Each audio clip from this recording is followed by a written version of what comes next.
लोग हमेशा कहते हैं कि अच्छे लोगों को दुख क्यों मिलता है, तो आइए आज हम इस कहानी के माध्यम से जानते हैं अच्छे लोग दुखी क्यों रहते हैं। हमेशा अक्सर लोग एक सवाल करते हुए दिख जाते हैं, अच्छे लोगों के साथ बुरा क्यों होता है। दूसरे शब्दों में कहें तो यह यही हुआ कि अच्छे लोग दुखी क्यों रहते हैं। हालांकि यह कहते हुए शब्दों में चिंता से अधिक दया भाव होते हैं, जो संभवतः अच्छे लोगों के लिए दुखी रहना एक प्रकार से तय परिस्थिति मान ली जाती है। पर क्या यही सत्य है? क्या इसे मानकर अच्छाई से किनारा कर लिया जाना चाहिए, या ऐसे लोगों को एक अलग मानव की कैटेगरी में रखना चाहिए? तथ्यों का सूक्ष्मता से निरीक्षण करें तो परिदृश्य कुछ और भी रूप दिखाते हैं। सबसे पहले तो यह कि अच्छे लोग किसे माना जाना चाहिए, या यह कि अच्छे लोगों की श्रेणी में कौन कौन आ सकते हैं। मानवीय धरातल पर आकर सोचे तो इस संसार में रहते हुए वास्तव में अच्छे और बुरे की कोई परिभाषा नहीं होती है। वस्तुतः जो है वे यह परिस्थिति जन्य मानवीय व्यवहार। इन मानवीय व्यवहारों के लिए भी कई कारक जिम्मेदार होते हैं, जैसे तत्काल हालात, अपनी सोच, सक्रियता और समझता आदि। अमूमन जिस भाव से अच्छा होना आंका जाता है वह है दयालुता का स्वभाव। दयालु लोग प्रायः लोगों के काम आते हैं, लेकिन अधिकांश समय उन्हें अपने संदर्भ में इसका सकारात्मक परिणाम नहीं मिलता, या ज़्यादातर समय हालात उनके विपरीत होते हैं। आखिर इसकी वजह क्या है? क्या यह उनकी किस्मत होती है, या उनकी ही सोच या स्वभाव की कोई गलती? मनोवैज्ञानिक धरातल पर विश्लेषण करें तो ये 3 कारण इसकी मुख्य वजह होते हैं। नंबर 1, दूसरों के लिए जीना, दूसरों की खुशी में खुश होना। दयालु स्वभाव के लोग दूसरों की मदद के लिए हमेशा तत्पर रहते हैं। इन्हें खुद के लिए कुछ करने से ज़्यादा दूसरों के लिए कुछ करने में खुशी मिलती है।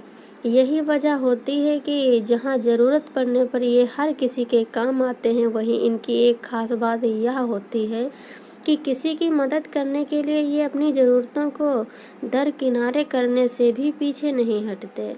पर इनके दुख का कारण यह नहीं होता, बल्कि सामने वाले का स्वार्थी रवैया होता है।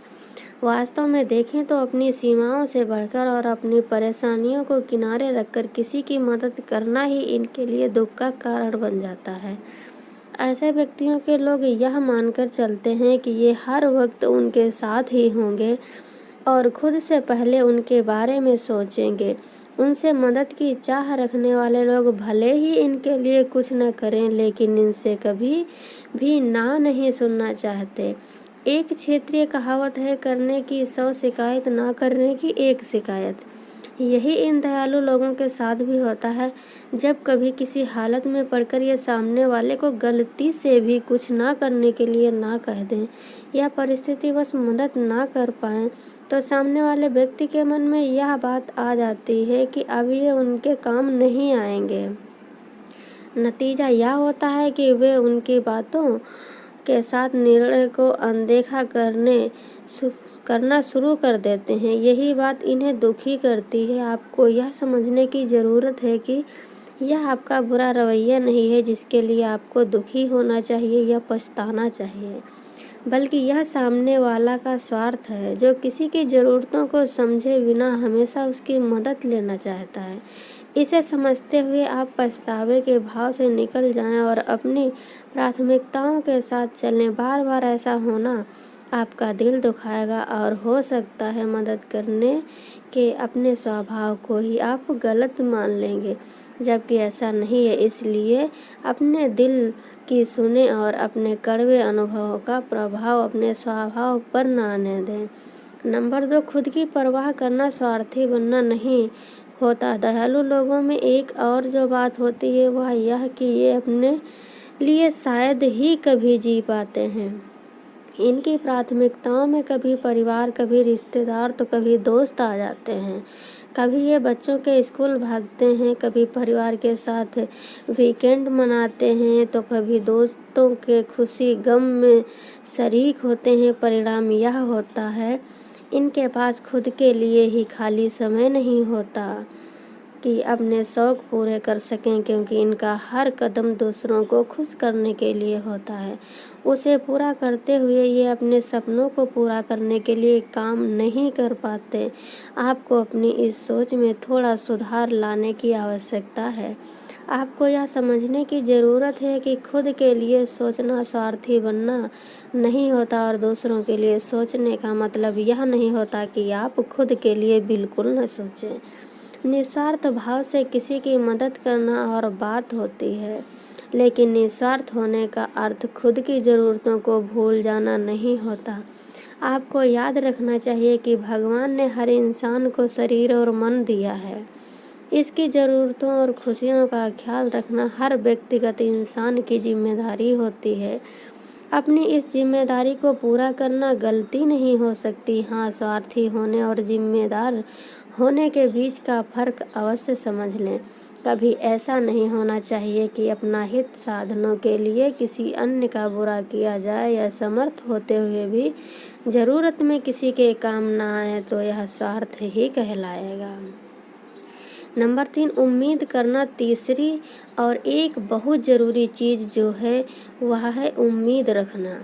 आपने किसी की मदद इसलिए नहीं की ताकि वह बदले में आपकी भी मदद करे, या आपको सम्मान दे, या आपके बारे में सोचे। आपका दिल और दिमाग ऐसा करना सही मानता है, इसलिए आपने वह किया। फिर अगर बाद में आपके उस काम को पहचान या सम्मान नहीं मिला तो आपको दुखी नहीं होना चाहिए। अगर ऐसा है तो यह दिखाता है कि उन कामों के बदले आप भी कोई अच्छा रख रहे हैं, और यही इस जगह आपके दुख का कारण बनता है। आपको यह समझने की ज़रूरत है कि सक्षम होते हुए किसी के लिए कुछ करना, यहाँ तक कि अगर आपने अपने विवेक के साथ किसी के लिए कोई त्याग किया, तो वह भी आपने अपना नैतिक कर्तव्य और इंसानी धर्म पूरा किया है। संभव है भविष्य में आपको इसका पुरस्कार मिले, लेकिन इसके लिए आपको किसी अच्छे परिणाम की उम्मीद नहीं करनी चाहिए। गीता के वह उक्ति याद रखें, कर्म करो फल की चिंता मत करो। यह वह राह है जो हर हाल में आपको दुखी नहीं होने देगा। दोस्तों, अगर ये हमारी कहानी आपको पसंद आई हो तो प्लीज़ कमेंट बॉक्स में ज़रूर बताएं, और चैनल को सब्सक्राइब करें, लाइक करें, शेयर करें। Bye bye.